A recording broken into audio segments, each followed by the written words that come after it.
We're actually in the game. Welcome to DreamHack Open 2014. This is officially the first game of Stage 2. The big guns are out and spawning here in the top right corner of the map. From my insanity, the red Terran player Jjakji. The bottom left, as the blue Protoss player, it is Daze. Alright, so Daze is from Balkan Bears. Never really heard of that clan before.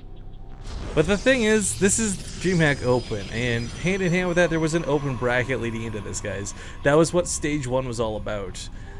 Daze managed to fight his way through. I have no idea who he played to get here, but it's kind of a terrible reward, isn't it? Like, oh, congratulations, you got through Stage 1. Here's Jjakji for you. Dude, just looking at how long these guys have to be up is... yeah, it kind of sucks. Like, the guys who play in the group stage 1, which admittedly they're all probably not going to make the group stage 2, as bad as that sounds. Yeah, there's no big name. Yeah, there's no like Todd trying to get through there. Everyone, all the best StarCraft 2 players have already been seeded. What's nice about the open bracket is it gives them a chance, though. I mean, realistically, here you are on DreamHack in the open. You make it through the open stage, and now you're ready to rock and roll. Even if you go down, it's publicity. Yeah, but that's what I'm trying to say is, like, yeah, you get the chance, but you also, like, get the worst possible situation in that you have to be up for an extra 4.5 hours, or even more, actually, because you're gonna warm up and stuff than like everyone else, and it lasts like the entire day. So, I mean, not saying you are going to get the group stage, or like group 3 would be amazing, but you'd be so tired if you actually got there. That would be kind of the breakout story of the century, though, wouldn't it? Like, to have someone come from group stage 1, a bunch of no-names, end up winning. Because, I mean, we're expecting, like, the liquid guys, the J-Dongs, you know, the big hitters to take this cup. But, you know, in an alternate reality somewhere, that I'm sure this is happening, and that would be the coolest thing ever. But sadly, we're in this dumb reality, this real one. Where upsets don't happen. It's ridiculous. I hate when things go as expected. Yeah. Yeah, as casters, we hate that. But, okay, so we got a bit of a scuffle going on. The only reason I feel so bad for Daze guys especially is I would argue that this is probably Jjakji's best matchup. His TVP has been phenomenal. I really can't think of, like, aside from 1 or 2 times that we've cast him the last, like, year, that he's really lost the TVP. Well, Dave's going for Zealots as well as a Stalker. Usually you cancel that Zealot unless you really want to do aggression. Simply because, I mean, it's not really useful against the Reaper. Yeah, I mean, you pair up the Stalker with the Zealot, the Mothership Core, it's kind of that combo to walk across the map, but the reason you cancel the Zealot, guys, for those who don't know, is usually to get this Nexus up a little bit quicker, to get the expansion going sooner, because 1 Reaper, 2 Reapers even, it's not going to kill a Nexus anytime soon. Yeah, no, definitely not. But, you know, if the SCV puts on an engineering bay, you're going to want that Zealot to go ahead and take that down. Doesn't happen that often. I think engineering bays are like, they come in phases. It's like a style thing in phases, I don't know. Yeah, well, not even phases, it's just his player preference is what it is, because it buys you a little bit of time, but sometimes in the odd locations, it'll force players to go for, like, alright, I can't get my natural base, screw it, all in. That's almost even worse.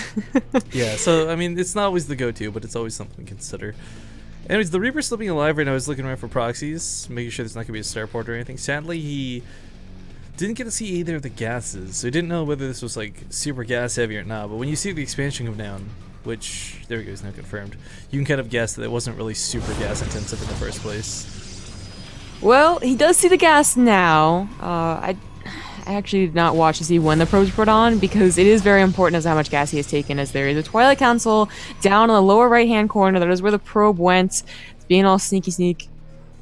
Yo, I like this. This looks a bit silly and a bit cheeky, and I don't think this is going to be a blink, but almost certainly DTs. And one of the biggest things for Jjakji to worry about is, oh, not just Jjakji, but like we've seen some of the best Terran players. I'll reference Polt, for example. The one time he really lost the Zotac Cup, like, I think Polt has actually won 100% of the Zotac Cups he's competed in, except for 2 times. One time was against Apocalypse, and the other time was 2 DTs in, like, the early rounds versus some player no one's ever heard of. Oh, alright then, alright. Well, Jjakji is still getting that Marauder as well as the Marauder slow. So we've been seeing a lot more of these pokes. They're usually just the usual pokes of force with the cannon, except maybe you get a few stalkers that are waiting outside because of the slow. But he doesn't know his blink. No, yeah, and the fact that it is going to be blink. I mean, I was so set on that being DTs, but that's 6 gateways off of 2 bases. Yowza. This is going to be really hard to recognize. So what's going to happen is that Jjakji is going to push out like he is right here. Unfortunately, without Medivacs, there's really no escaping. He is going to have to just try and, take whatever he can down with him with this group of Marines and Marauders, and hopefully be able to have enough bunkers back at home, which he is putting up bunkers. So he definitely, he feels something. It's kind of one of those things where it's like, all right, if you're not going to cheese me with an Oracle, there's only one other thing you're probably going to cheese me with. But okay, the mothership core, as you point out, will be able to overcharge.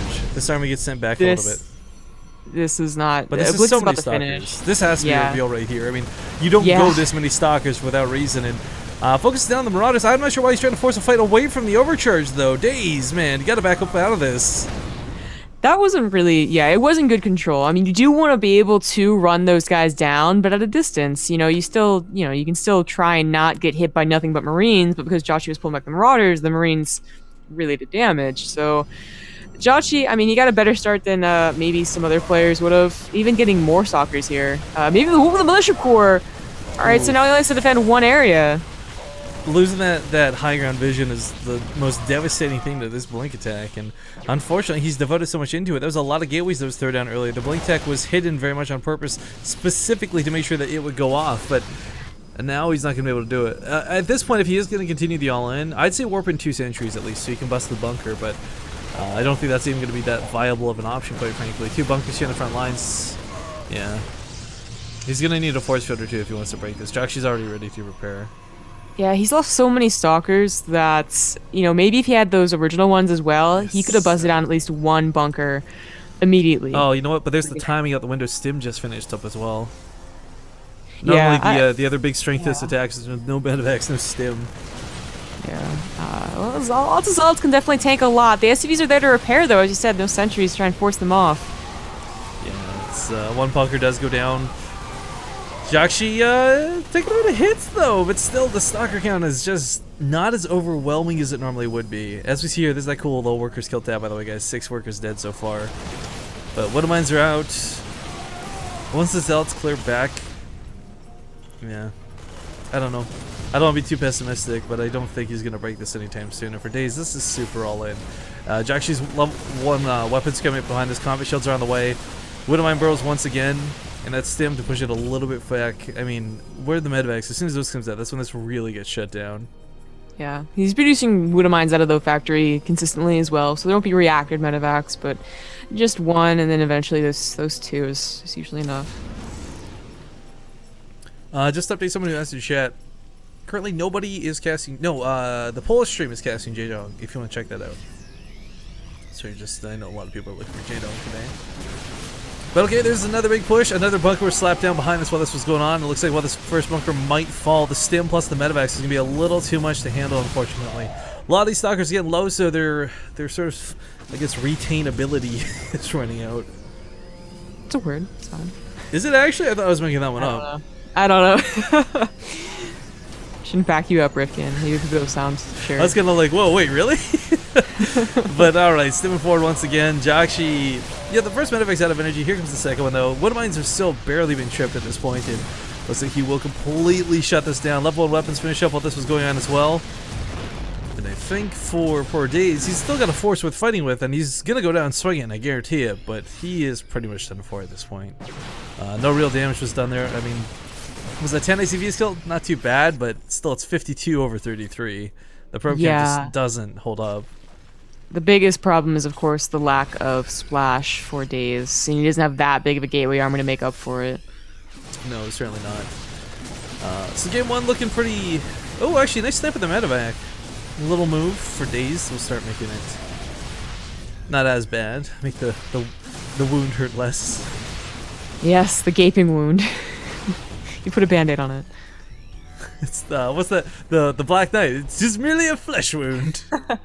Yeah, his arm's like torn off, and he's like band-aided up.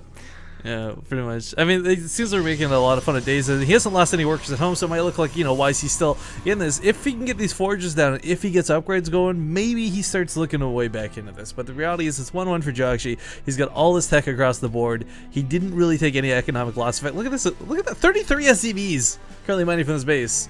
Just waiting to take a third base at the moment. I mean... Yeah. The problem is Marauders are just such a good counter to Stalkers. We talked about it a little bit earlier today during the Stage 1 cast. You know, Phoenixes are made to counter Mutalisks. Marauders, to an extent, are something similar to that of Stalkers. You can't really beat them out, even with good control. Not in the numbers like this, at least. You need an overwhelming amount.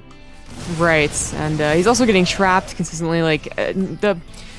Trapped is kind of in quotes because Jjakji also has to always be worried that Daze goes for a counterattack. Oh. You know, he's catching all these medevacs, you know, stuff like this. This is actually hurting Jjakji, and it's really nice control. And Daze is buying a lot of time for those upgrades that you talked about, but I think the most important upgrade is how quickly he gets to Storm, and he's not going there very quickly. Well, the charge lots make a lot of sense. Blink Stalkers at this point aren't going to be too effective versus Marauders, but charge lots really are. The downside is, though, they're not going to have the armor advantage you normally have charging into this, and as you just finished stating too, there's no Storm, no AoE behind it, so the Marines and the Marauders are just, I think, going to be overwhelming, to say the least. It's 150 supply over 83, and this is not looking good for poor Daze. Blink Stalkers, we're looking to go for a counterattack, but he changes his mind and tries to go home to defend. That's not going to work. He's going to catch the reinforcements, which it doesn't matter. Yeah, good game well played is going to be called. Jjakji will take game number 1. I think poor Daze is realizing what he's up against here. See what he does. I mean, to be honest, like when you're in this situation, you think like the default choice might be like, yo, let's just cheese it out, right? But versus Jjakji, his defense against cheese is actually like really good. So that wouldn't even be like the option. Alright, merry-go-round will be map number 2. I'm going to create this with a mod for the DreamHack Open. We're going to squeeze in a small commercial break, guys. It'll be short.